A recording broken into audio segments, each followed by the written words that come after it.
So, hey Dave. Yeah. What did you think they were? What about number 11? Ringtail. Number 11? Oh, it's number 11. 11 is the smaller one. 11 is the spotted skunk. Okay.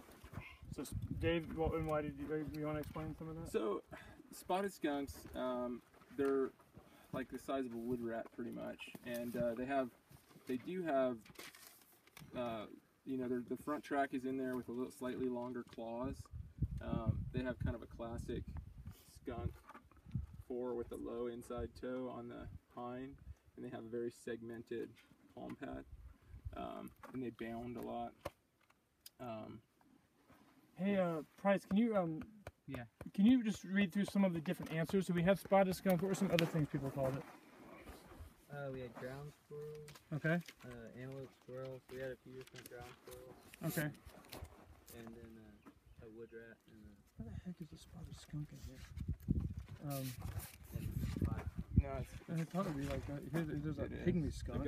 It's pretty big in there. Yeah, that's what I was thinking. oh, is it pretty big? Pygmy skunk at first. No way. Yeah, no, dude. Yeah, it doesn't range here. Oh, Northern. Oh, okay.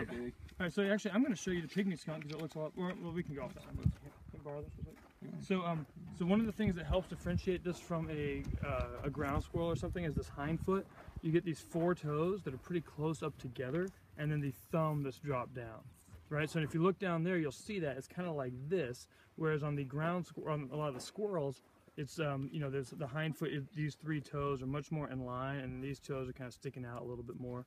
Although you know, you do get kind of this action on a ground squirrel as well. But let me take a look real quick and see if there's anything else. The front foot is helpful. So a ground squirrel track is going to have a very curved over front foot.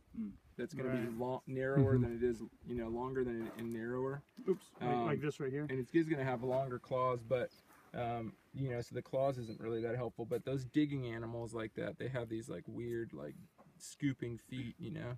And so one thing I noticed about the, sorry, well, I was just gonna say, so what we have is 2 hind feet side by side right there. It's in a bound, and so the track we're pointing at is the right hind. Right there. So it's the right hind, and then there's a front that looks like a left front that's down further. And again, you can look and see that arc of the 5 toes, which it also helps rule out any ground squirrels or anything. And on that front, the nails are way out. Yeah, they are. They're way out. And on the front. hind, the nails are closer to the digits. And like in antelope squirrels, the nails also go way out in front in ground squirrels. But I noticed that on the spotted skunk, the nails are like have just a much straightforward in comparison to the foot, as opposed to that arc that Dave was speaking of. And much shorter too than the striped skunk. Right. Shorter claws. Would you mind just I put spotted, but just speaking to differentiating between antelope squirrels specifically? I know they're little ground squirrels. Yeah, so antelope squirrels, I think of it just a little bitty ground squirrel. Ground chipmunk. I don't think they're in there. Are they not in here? I thought there was. Yeah, they're in mammal track. Here it is, white-tailed antelope. So we have the Texas antelope squirrel here, but it's fairly similar. But I mean, so first, you know, bigger claws on this hind foot. The front foot real long and narrow. Yep. Instead of you know, the hinds on the spotted skunks look a lot like the fronts. Yeah. Yep. And it seems like because you could see that in such a way and be like, oh, you know. Here's a pygmy spotted skunk right here. You can kind of compare to. Like the front was not showing, the front inner toe was not showing on that. So I was just to play with antelope squirrel. I was like, oh, that could be 4 toes skewed to the side. I was just playing with it. But then I see though that they're so tight together in comparison to the Right, the squirrel which is more of a fingery, like. What is this one? This is the pygmy skunk, which is very similar, and this is the white-tailed antelope squirrel. So, I mean, it's really common to get spotted skunks mixed up with little ground squirrels or with, wood rats, all kinds of little rodents and stuff. They look a lot like them. They bound all over the place. They just, I mean, behavior-wise, they kind of fit into that role a lot. And they're about what, yay big? Yeah, these little guys. Yeah, and that one. I mean, that's this guy's tiny. one. Yeah. And actually, a lot of the ones I found out here are tiny, like super tiny. I'm just like that. Yeah. So It gets really hard in dust and stuff, clean dust too, because of all those digits on the spotted skunk, and it just pulls people to antelope squirrels over and over. Totally got me. And we've even had places in California where you'll get a bounding spotted skunk and a bounding ground squirrel next to each other, and it's really cool to look at that whole pattern, and they're just so similar in so many regards. So the antelope squirrel is similar in size. Yes. So do you Doesn't it?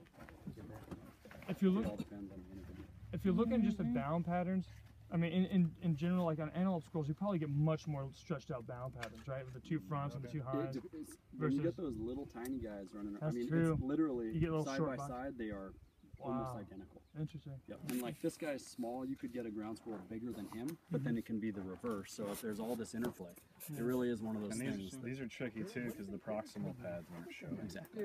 Yeah, just that, you had that three showing really well of the hind foot, but not the four which drops down to the inside. And, How common are antelope squirrels? oh, proximal pads. Sorry, I just heard it.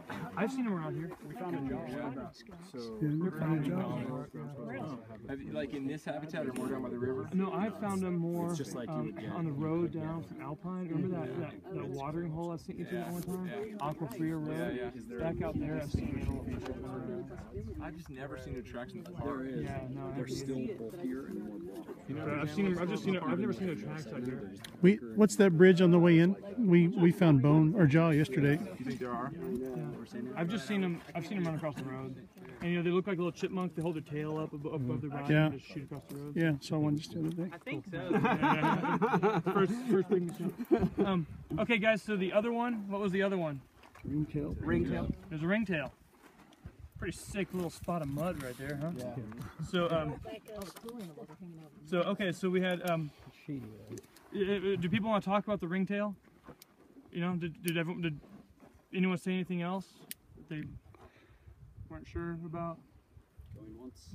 Everybody nailed it. Cool. All right. Yeah. Great work.